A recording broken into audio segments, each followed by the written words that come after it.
may recognise my next guest from his yarns about quitting smoking. Some of you may know him as the youngest ever debutant for the Knights. He was just 17 years old. He has beaten gambling and smoking addictions and now educates NRL players on the perils of gambling, as well as sharing his quit smoking story. Please welcome, for the first time to the League Nation Live couch, Mr. Owen Craigie. Welcome, Owen. Thanks, guys. Good to be here.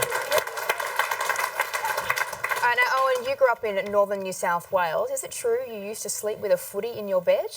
Yeah, well, I grew up in Tinga with a population of 500, so it's the same community as Nathan Blacklock and Bevan French and Preston Campbell. And, yeah, so it's true. You know, football back home was everything. It was a sense of hope to get out of the community, and I still remember the first pair of footy boots my father bought me. You know, I slept in them for a couple of days as well. I was so excited.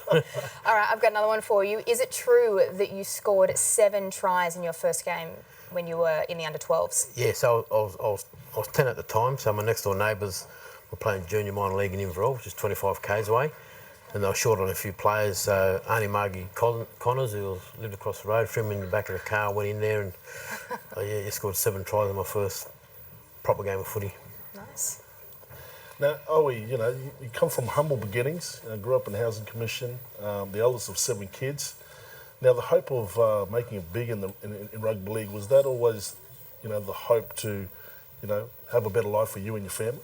Yeah, exactly. You know, I've always dreamed of wanting to play in the NRL, or back then it was the ARL and New South Wales Rugby League, and it was always a dream of mine to do that, and to look at people like, you know, Dale Shearer and Ricky Walford. Those guys were my idols when I was a kid growing up, and I knew in my mind that I wanted to get out of Tinga. There was nothing there for me.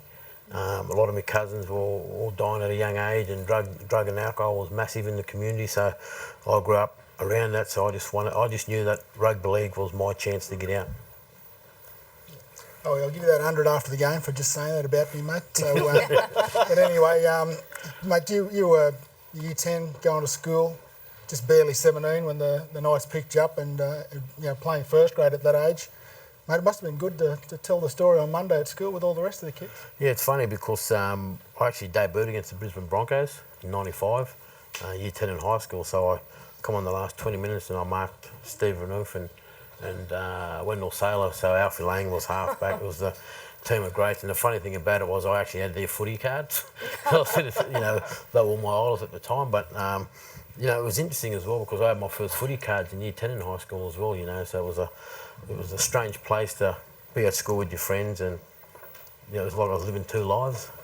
Yeah, absolutely. It would be like living 2 lives. You'd almost be famous at school as well, I imagine. Most popular kid in class. Yeah, well, at that stage, you had, Andrew and Matthew Johns were coming, you know, establishing themselves as best players in the world. You know, and Robbie O'Davis was the fullback, and Paul Harrigan and Tony Butterfield up front. And at this stage, you know, the likes of Matty Gidley and Danny Badiris were coming through reserve grade, because I just went from SG ball straight to the top as a young fellow. And but it was a good experience. I enjoyed it. Would you say that they were some of the players that inspired you and that you learnt from?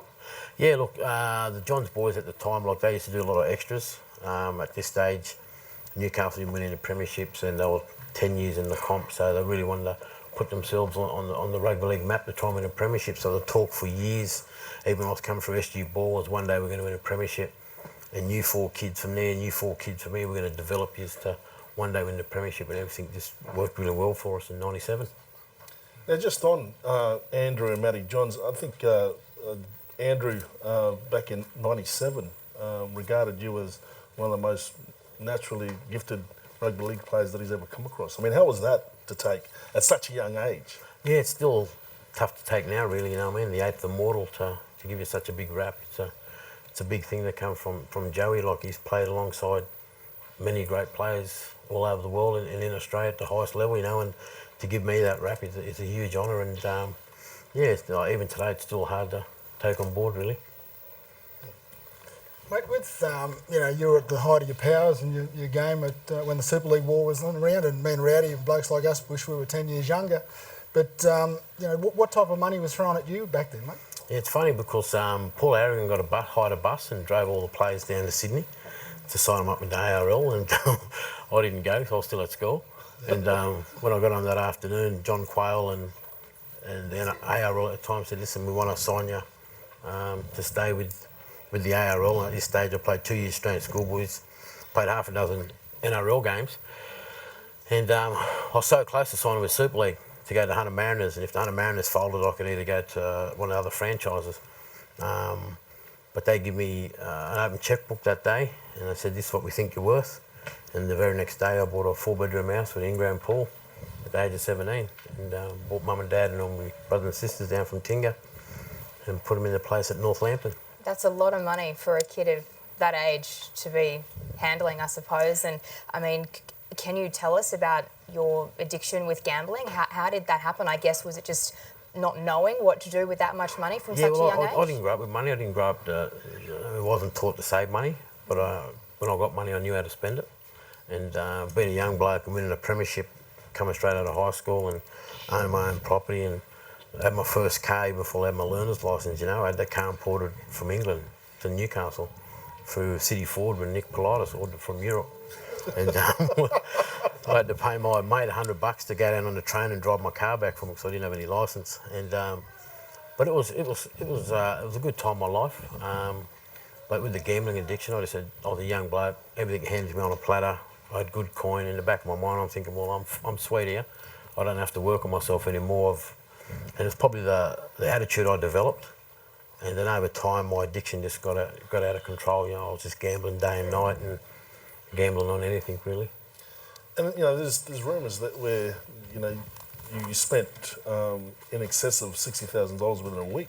Yeah, so what happened there was when I had 2 properties and I was going for a break-up with the first relationship, and I sold both my properties, and I had about 120 grand in the top drawer, an undie and socks drawer. And my mate said, I'm going to Canberra for a couple of days, and it's probably the worst thing I've ever done, because when he went down for work, I was in the motel.